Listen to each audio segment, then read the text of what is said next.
Welcome, everyone. I'm Annette Insdorf, moderator of Real Pieces at the 92nd Street Y. Extremely honored to be here with the writer, director, and the cast of Belfast. He is the director of 19 features. And welcome to Jamie Dornan, who plays Pa. He starred in the 50 Shades trilogy, as well as A Private War, My Dinner with Hervé, Wild Mountain Time. And I just saw Barb Star Go to Vista del Mar. Very good comic performance. So to begin with, Ken, I'm curious whether much of the script changed during the shooting. To what extent did the actors reshape the people that you remember from 1969? All of these actors made a fantastic contribution to the finished film. The screenplay underwent quite a transformation. Originally, there was much more music in it, many more songs from the 60s. But we realized, partly because of in editing, watching, and in the shooting, watching the performances blossom, it became clear that the kind of heart and soul that was at the center of the family story was what the film wanted to reveal. And that in order to not make that too busy, a single voice seemed to be what was required. And no one represents a kind of voice or sound of Belfast like Van Morrison. The whole thing reformed itself with the work of my distinguished colleagues here in terms of the shape of the screenplay, and then individual scenes were much affected by the little touches sometimes, but they're quite beautiful. There's a line Kieran Hines gives in the scene with him and Judy where she says to him, remonstrating about his inability to do what she says, repeatedly she says, "Do you hear me? Do you hear me?" And he says, "Yes." And Kieran just came back and said, "Sure, when did I not?" It's a very Belfast phrase. It's a very beautiful button on the scene. And it was Kieran. In the scene before Buddy's very distressed moment of declaring that he does not want to go to England, I'd written it with the scene beginning on that pitch of emotion. And Jude, who's brilliant throughout, I thought could possibly benefit from the idea of playing the scene before that starts. I had not written it, and so I invited Katrina and Jamie to improvise it, which they did at some length and with great delicacy, in order to give Jude a run into this explosive scene. All of their improvised work is in the movie. So, frankly, any prizes for screenplays will have to chop up into small pieces, and everybody gets a bit. Now, both Jamie Dornan and Kieran Hines, I think you were both born in Belfast. And I'm wondering for each of you, was this film, therefore, a more personal experience than other movies you've been making recently? Jamie? Yeah, I mean, God, for me, yeah. It's not every day that you get sent a script that is titled the town that you were born, bred, and buttered in.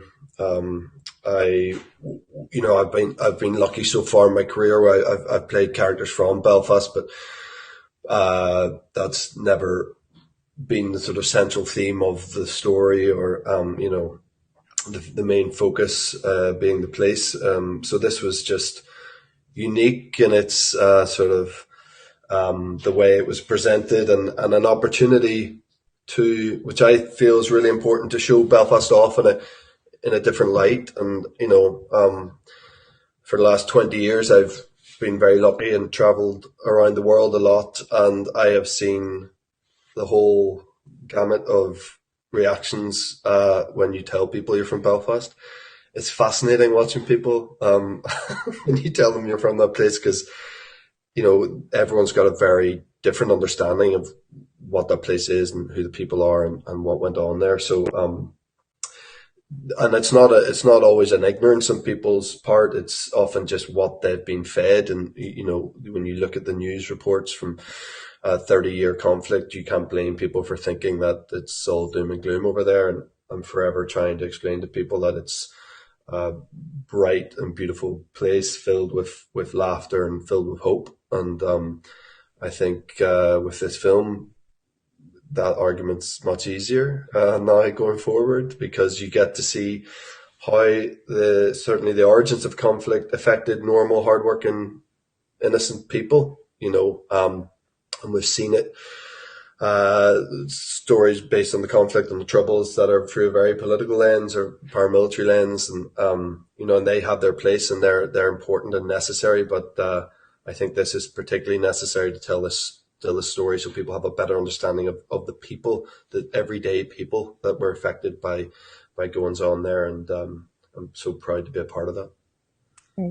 I see that you are doing more acting. I read that in the upcoming TV series Magpie Murders, starring the great Leslie Manville, you're in 4 episodes. So has Belfast set you on the path to what you hope is a career in acting? Well, yeah, I think all the popularity and the film is getting is definitely getting my name out there. And it's weird because even like around where I live, people know my name, that I don't even know them, but I'm just really, really lucky, to be honest. And I wouldn't be here if it weren't for Ken. How does Ken's experience as an actor make him a more understanding or accessible director? For example, how did he prepare you for how to enter the roles? What did he do to engender that sort of trust? For me, this job is impossible to do without trust, without a feeling of confidence, and you can acquire confidence from different places, I guess. But if you're not getting it from the person in charge, it's really, really difficult. I think I've experienced that. I'm sure we've all experienced that on some level. So I've never felt more imbued with confidence or trust, right from this beginning, right from the first time Ken and I spoke on Zoom. Like Jude said, I believe that was the first time I met Ken. But it was that instant, instant sort of level of trust was inserted then, like right from the beginning. That being told that for whatever crazy reason Ken could maybe answer that I was the only person he wanted to play this role. I mean, even just from hearing that as an actor, I don't know. For me, I need that. I need to feel that like I'm meant to be there, and we were all made to feel that the whole way through this shoot, and it's totally invaluable, that. And I thank Ken, and I will always thank Ken for trusting me and for trusting us to tell this story that's so important to him. And I'm curious how the pandemic affected the making of the film, especially for the actors. Amy? Yeah, it's hard to add on anything that hasn't been covered there, but Katrina, it did feel like it had this extra kind of almost responsibility or something, that we were lucky that we were getting to shoot this in these times and with such amazing people, creative talents around us, that that we maybe embraced it even more than we would have. I don't, obviously you're going to embrace a film like this with the likes of Ken behind it, but it was such a unique and unsettling time that we were all in.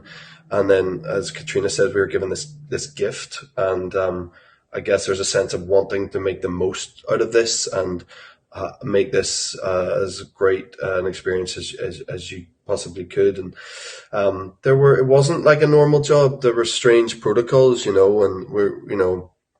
until Telluride, I'd never seen Ken's face. I've obviously seen it before.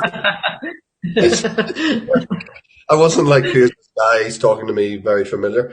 But there is a distance that you would imagine that creates with between the cast, who were usually unmasked, obviously when we were on set, and the crew, who were always masked.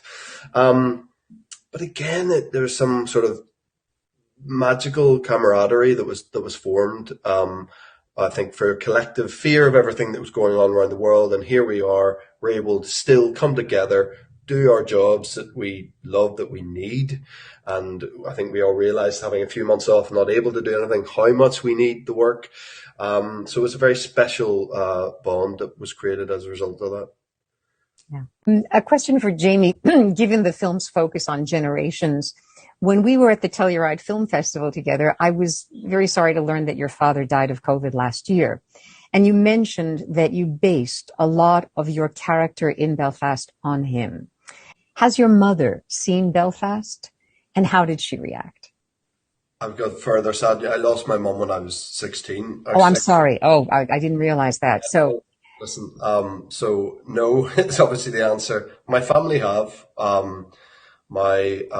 We had this incredible night on the 4th of November where we screened Belfast at the opening night of the Belfast Film Festival at the Waterfront Hall, and I want that to be the last time I actually ever watched the movie, actually, because it was just such a particularly special night. And having been a part of many great screenings from Telluride going forward, nothing will top that experience there. I had both my sisters with me, had my auntie, my dad's sister, 3 or 4 of my best friends, and some other very close people in my life. And you know, I feel that, well, you know, my dad was the most positive man truly anyone could ever meet. So, I mean, he was very positive about some terrible movies I've been in. So I can't even imagine like what his response would have been to something that has been so far so loved. But the experience of watching it with my sisters and my auntie was incredible. And these are all people who are also from Belfast, and it means so much to them that a story like this has been told in such sort of graceful light. And I'd be forever thankful to that. And I know in some way that my dad will have experienced that as well in some kind of way that I'll never understand. And I just want to thank all of you for your artistry and your vision in making Belfast and bringing it to our world. Thank you very much. Thank you very much. Thank you very much. Thank you.